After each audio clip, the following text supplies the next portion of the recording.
Hey guys, it's me. This is my video for English class, so don't mix this up with my other content. This isn't usually what I do, but I think this project that I did was pretty cool. It's for my English class. YouTube, please do not demonetize me. Do not demonetize. You could demonetize the video. I could care less for the video. I'm gonna be real. Just don't demonetize the channel. I don't even think I'm gonna post this on the main. Let's be real here. However, this video is going to be about the lessons that I've learned from past, present, and future. I put it up in like 3 acts. Shout out to the artist that collabed with me, Jhung. I've used his music for pretty much a third of the video. Huge thanks to him. I'll put his Spotify link in the description, mate. I don't know how to work out the description. But hey, if I do, I'll probably put his link down there or something. I don't know. So, intro.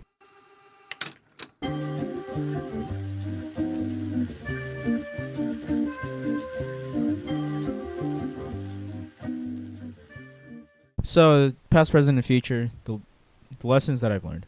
Let's start with past. I think the past is a really great example of the things that we've learned from, you know. And a great example of the things that we learned from is comes from this song by Tyler, the Creator. He said this little quote that really stuck with me at the beginning. Sometimes you gotta close the door to open a window. And the beat drops eventually. But aside from the beat drop, I think the message is really beautiful. It really helped me out with my life because it taught me that closing doors, which means like you want to avoid situations from the past. You want to switch out from the past.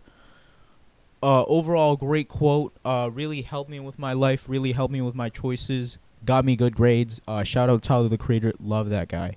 Love his music too. That's why Tyler, the Creator's music really stuck with me, you know.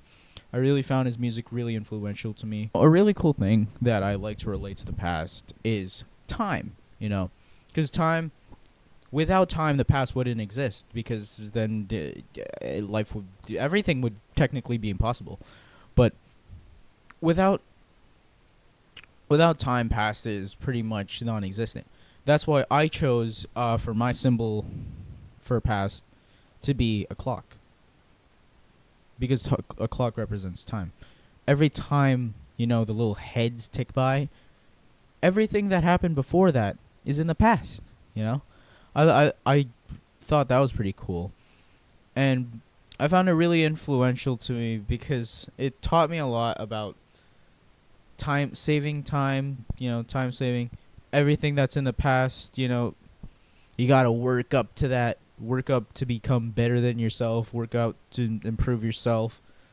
A lot of things about self-improvement. That's why I find clocks to be a great symbolism for the past. Now, a song that I really like that relates to the past is Rises the Moon by Yana Flores, right?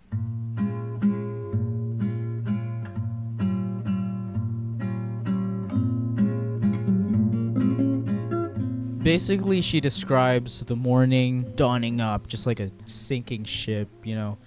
She basically describes like a sunrise and all this sadness built up. You know, with the past, you may have experienced something, you know. Maybe something bad, maybe something not good. Maybe there's some bad experiences.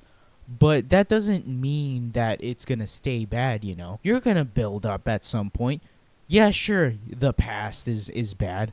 You can't really do anything about it. Once you get past the past, hopefully it gets better. Hopefully you learn from it. I should have probably segued this into what's coming after next. But we're still staying in the past. Now let me tell you a story about my past, right? Pepe the Frog. I love memes. I'm gonna be real. I love memes and I love art. That's if you know me, you know that I love memes and I love art. I'm a big fan of both. What really sparked that interest in me is back in the day during Valentine's Day, I used to make cards. I used to make custom-made cards because I'm not that one kid that goes ask my mom to buy the cards for all the little kids and stuff.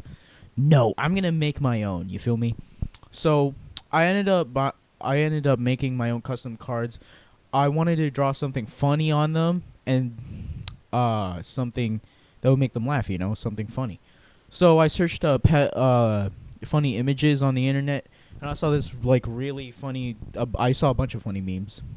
This was like back in the day when like comic memes were like funny and stuff. So I ended up like drawing those, and it made me feel good about myself. I took an interest in illustrating things, and I took an interest in memes, which eventually like sparked other stuff. But we're gonna get that's for like another video. Let's be real here. Moral of the story: the things in the past eventually branch out, and basically are like roots in a tree that anchor down to your core point that eventually build you up later in life. And that's why I find the image of Pepe the Frog, for me, to be really influential and helpful. Really takes me back to my roots. Now, the past mainly relates to the struggles that you come with, because they're like they're the thing that you remember the most, like the mistakes that you did. Like, be real with me, guys. Sometimes when you like make a mistake like 10 years ago that really sticks with you into your head, it like traumatizes you a little bit. I don't know how to explain it. But like 10 years later down the road, when I wake up from when I try to sleep, after like doing 2 hours of homework, I try to sleep, something pops up in my head. It's like, yo, 10 years ago you like untied your shoes and like tripped over yourself while all the other kids were staring, or like this one time with this, yo kid, guy, my boy, that one girl that was really nice to you for some weird reason, bro, I'm pretty sure she liked you at the time. I'd be sitting down like, they're like, damn. Anyways, that's how the past goes, Now, a scene that relates to struggles that you've experienced back in the day that is kind of like that one scene in Rocky. You feel me? When Rocky started training, he said, yeah, man, we're going to train, man. He starts training. He straight up starts training. Bro, like, starts, like, punching, like pig carcasses. I don't know. I used to vaguely remember this. He was, like, running up that little staircase. Goes, rah, yeah. Basically, he trains. He has gone through a lot of things, and that really altered his past. He's put in situations where he struggles, but he fights. The resilience is the word that I was looking for, but now I found it. Yeah, he was very resilient with his stuff. He was training and stuff. He's training himself to get better in the future, which is another topic that I'll get to later, because we're talking about the past. To me, building yourself up is a great way to spend your past, I guess. But since I basically pointed out all the points that I've thought of in the past, I even provided you guys like a little story. I'd like to talk about the present, the thing that comes after the past. Deep in the night, I wanna sleep alone. I love the present. I love being in the now. As per being in the present, compared to the past, you've learned a lot of things. And what do you do with the things that you've learned? Well, you use the things that you've learned to your advantage. A quote that I like to pull out from this is, in that once, well, no, you probably might not know, but A$AP Rocky made a song, and that really stuck with me.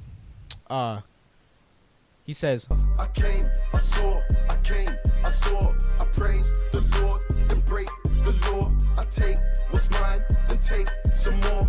It rains. He basically quoted Julius Caesar. I know it came from Julius Caesar's quote, I came, I saw, I conquered. But I think A$AP Rocky really modernized it with that one. That's why I liked it. It relates to the present, modern day, you feel me? Overcoming your situations.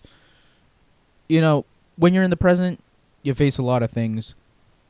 Me personally, trying to get good grades is hard. It's hard. I'm going to be real. I'm not going to be the type of person that says, yeah, man, getting grades is easy. It's not. It's not. And if you are, you're lying. Let's be real. You're lying. Unless you're some sort of prodigy or something. Because the amount of stuff you put in exerts to the amount of stuff you get out of it, And I think that quote, I came, I saw, conquered, really sets in the mindset of the present, I want this, therefore I'm gonna work myself out to this. And I think that's pretty important. An ideology of mine that I like to think about, a little philosophy, is that the present really represents the now, you know? Well, I guess it's not it's a statement or a fact. I don't really know the terminology. Wait, no. Yeah. So basically, you're talking to someone, right? Imagine you're talking to someone. What's the first thing that you see? Their face, right? Because you're talking to someone. The face, basic to me, represents the present. I think it's a great symbol of the present. Seeing someone's face is a great representation of the present. Because to me, seeing someone's face, being there in the moment, being there in the now, it really provides a connection between two people. You know, you don't get what you get usually online than as compared to real life talking to the person right in front of you. I guess Discord could do that, but that's out of the question. You don't get that real life seeing the person face to face experience. What I'm trying to get out of this is that to me, faces are a great symbol of the present because it represents what you're seeing as of the moment. Yeah, you could see a recording of somebody's face, but you can't really talk to that. You can't talk to that like fully. Or you could see, you can't really talk to anyone in the future. You can't talk to anyone in the future. So, to the people in the future, they're in the present. But they could talk to someone in the past. Can't they though? I'm gonna be real. No, that gets too complicated. So I'm just gonna say, you can't generally speak to anyone in the past. You can only speak to people in the present, you know. And I think seeing people's faces is a great piece of social interaction. If you haven't tried it, if you're like an Overwatch player, I highly suggest you do it. It's pretty cool. A song that I like to relate with the present is "See You Again." Okay, my infatuation it translate into another form of what you call it. "See You Again" by Tyler the Creator, an amazing song. His little magnum opus. He made a lot of great music, but to me that is probably my favorite one of his songs. First of all, it sounds phenomenal. Grammy award winning type beat. Actually wait, no. Flower Boy didn't win any Grammys. What am I talking about? But amazing song. It basically deals with the topic of someone that's eventually not gonna go see someone. So it's like their last moment interacting with each other because they don't know when they're gonna see the other person again. All right, chat. You know, my mom came in. She called me. It's good now, chat. Let it go.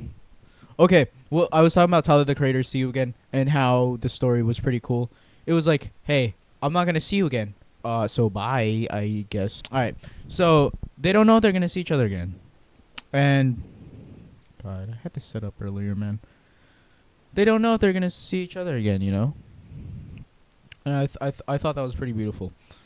It's like a little, it hits a little dramatic scene in your head. But moral of the story, you don't know when you're gonna see other people again, and you should probably take advantage of that and cherish each moment that you're with every time. Because, you know, when you're with people, you gotta cherish the moment. Pretty self-explanatory. Alright, Sisyphus was this dude that ended up pushing a rock up a big hill. He was cursed to do that for like the eternity, forever. He's like immortal too, and he never got to the top because it's impossible. I guess, you know, to me personally, that represents like the modern day equivalent of the everyday struggles of the average human, how they have to, you know, work to get what they want and such. Just like how Sisyphus tries to push the boulder up the hill. It's perpetual and it never ends, you know. And I think that represents all the struggles in both past, present, and future. Because your problems don't end if you think that they do end. They don't. More problems. I guess it's just a question of how well can you resolve those problems, or how well you could deal with them. There may be multiple problems, you know. Maybe Sisyphus is pushing 2 boulders instead of 1. He wasn't though. He was pushing 1. But what if he was? Doesn't matter, you know. Just deals with them. Let's move on to the third act. It's the future. I like to start this off with the quote from Jermaine Lamar Cole, amazing artist. He's J. Cole. He starts off in one. Well, he ends off his one of his songs in all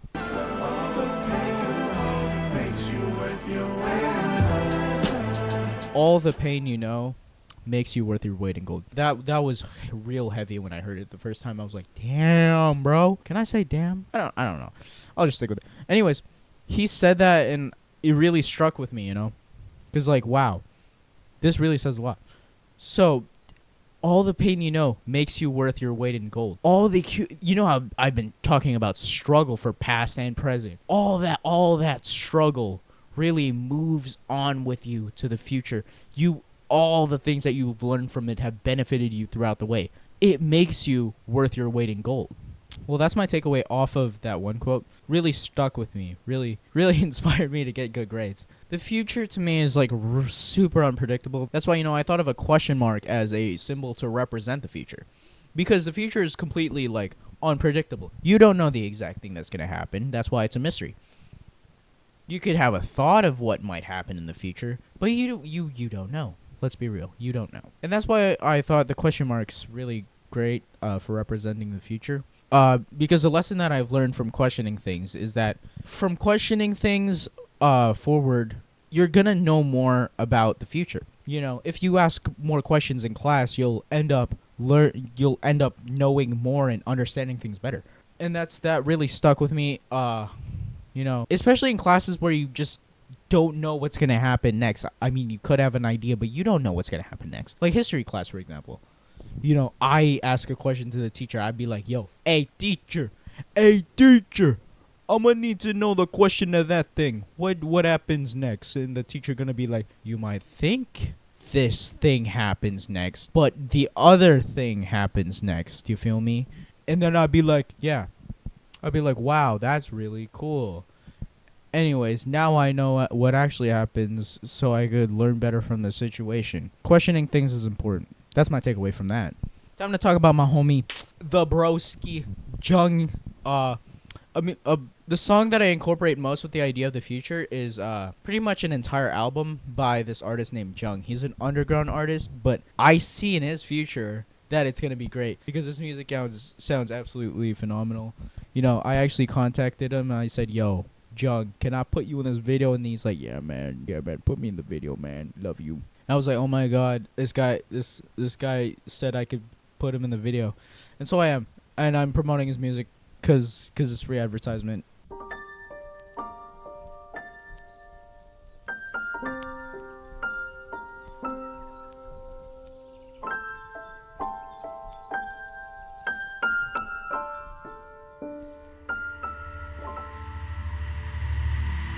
Once bound, you are now free. Free forever, tethered never again. Welcome, Jhung, to the end. You've arrived at the beginning of the end.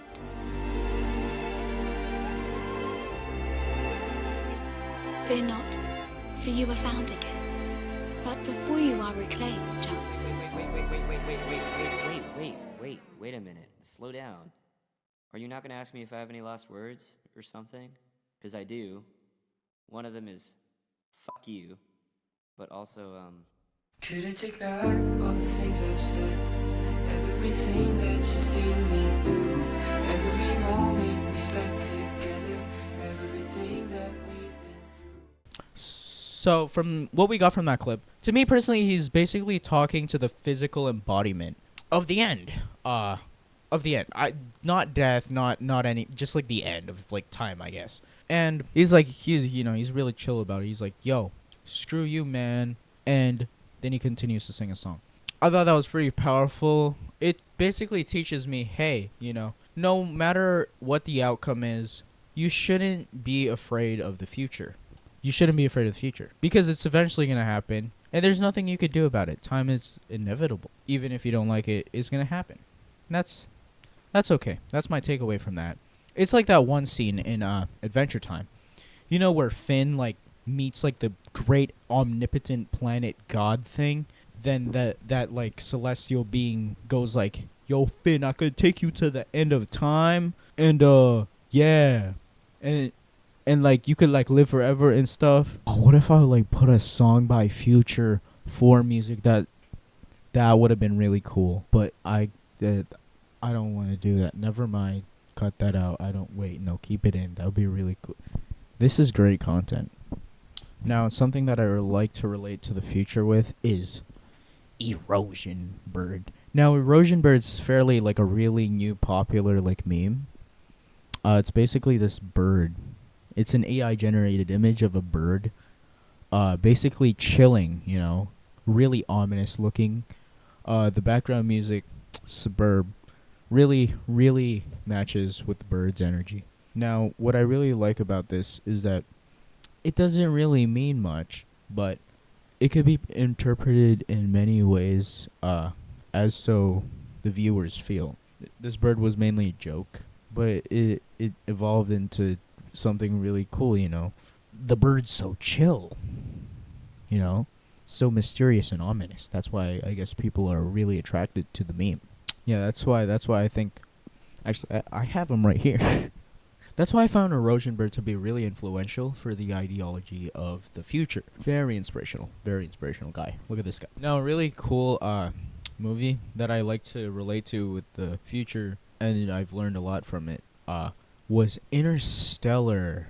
Really great movie. If you haven't watched it, I highly suggest you watch it. It's awesome. Now, the particular scene that I like to relate to in the movie is that scene where the guy, the main character, he's like in this like cubish room, and he like sees his past, and he connects to the past because he's in the future. I thought that concept was really cool, and I related to it because looking back at your past, wouldn't that like mean that you yourself are in the future? You know, it's a weird idea to think about. But when he looks back at the past, he tries to connect with it. Obviously, we can't do that in real life. But I thought that was a really cool concept, you know? If I could have done that, I'd probably feel the same as him. I'd be like, oh my god, no, don't do that. Don't do that. That's like a big mistake, you know? Don't do that. But then he does. He does do it anyways. I'm not going to spoil on how the movie ends, but relating to your past means that you've grown as a person in the future. I think the future shouldn't be something... I don't think the future is something that we should fear, because we're eventually going to head to it. We always do. Every time passes by, you're already in the future. I guess one thing to take away from this is that the future isn't something to be feared, you know? And if you look back on the stuff in the past, maybe you wanted to change some things, and that's cool, but the future is unpredictable. You didn't know what would happen back then, but it happened, you know? All right, we have now reached our conclusion. Really great video, guys. Also, shout out to Jhung. I actually contacted him. I don't want to pull out the messages, but I actually contacted him. He told me, yeah, man, it's cool, man. Share my music, man. Huge thanks to that guy. I actually put his socials up. I don't know how to edit that, but put in the description. That's easier. All right. Talk that shit, but take it easy. You don't know if you still hate me, even if you think you're through it. Comes and goes.